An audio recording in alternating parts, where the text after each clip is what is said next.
Hi everyone, welcome to the accumulation data analysis for 29th of May.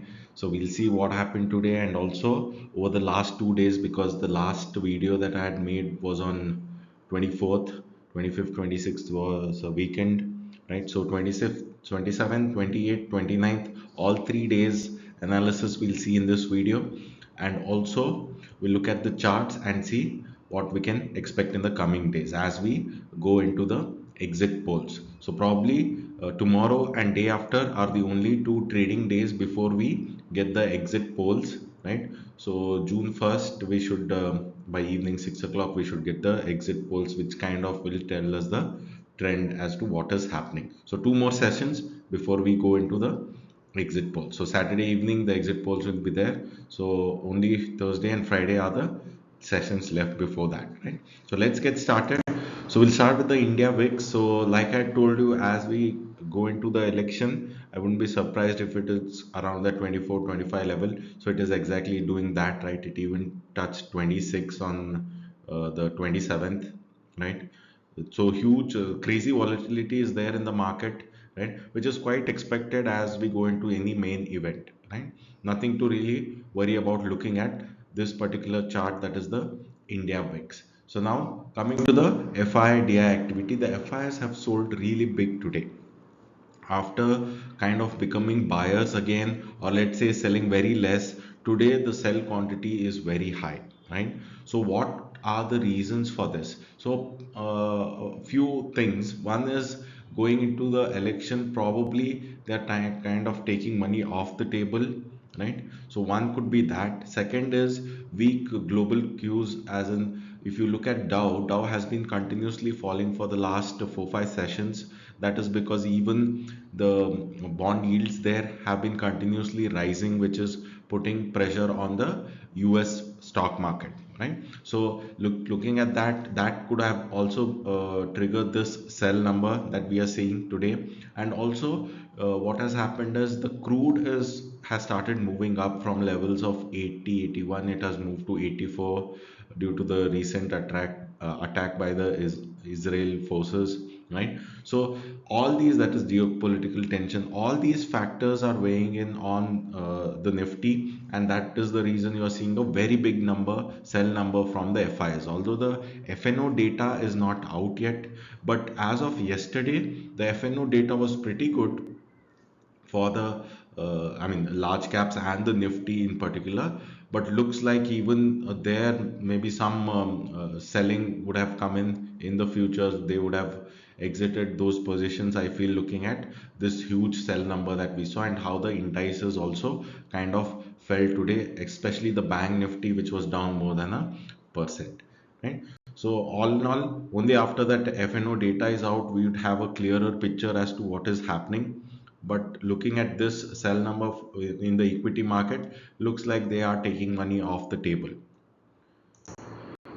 So coming to the Nifty analysis, so the Nifty kind of actually opened a little gap down and then just went sideways. And in the last, it actually tried recovering, but in the last, let's say an hour or two, it again went down, and we actually closed at the lowest point, which is not such a great thing for the bulls, because any closing at the day's low generally means that the trend continues the next day as well.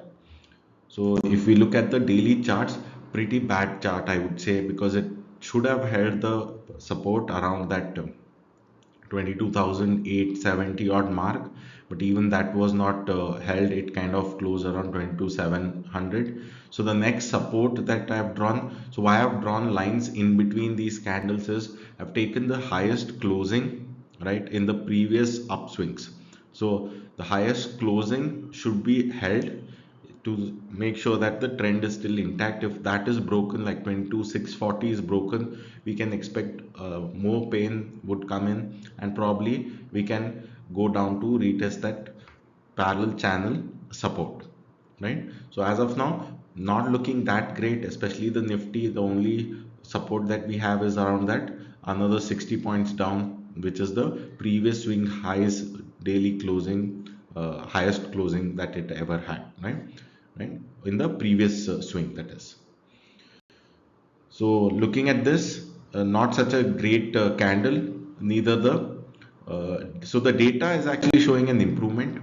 So if you look at the data over the last 4 days, so today's is the best, because if you look at the figures, the DIs have gone in and bought almost 5,500 crores of shares today. So the DIs are still pumping in money, although the FIs are kind of taking it off. So it's just kind of counterbalancing. But usually, whatever these FIs do, right, the trend seems to be in their direction, because their selling is usually very high, or even when they start buying, right, because of their buying, if their DIs are selling a bit, still the Nifty kind of, or the large caps move higher. So until they kind of cool off their selling, probably the trend will continue, that is we moving down even further. So the best performing sector today was the chemical sector. So if you look at this again, the the pharma sector, it has closed at a highest level. If we compare this parallel channel that I have drawn, like two lines I have drawn, so the index, the pharma index was continuously moving in this channel, right? It had never closed above that. One day in between it had kind of broken out, right? But then after that, a few little U-shaped kind of a recovery, if you see the last 5 6 candles, right? But again it has come back, and on a dull day like today, right, it has actually closed around the same levels. So pharma index looks pretty good, because even we had seen pretty decent accumulation also in the pharma stocks in the last couple of weeks, right? So pharma should do well once it has like a clear all-time high, probably are above that 19,400 or 450 levels. You should see a bigger rally for the pharma names.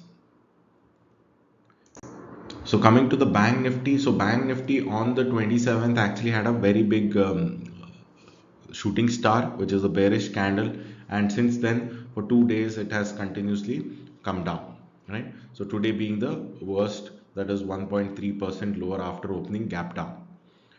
So looking at this, there is a lot of selling that is coming into the banking names as well. Probably it can even go down to touch the lower levels, another 2% down, somewhere around that 47,400 mark. So now coming to the mid cap analysis.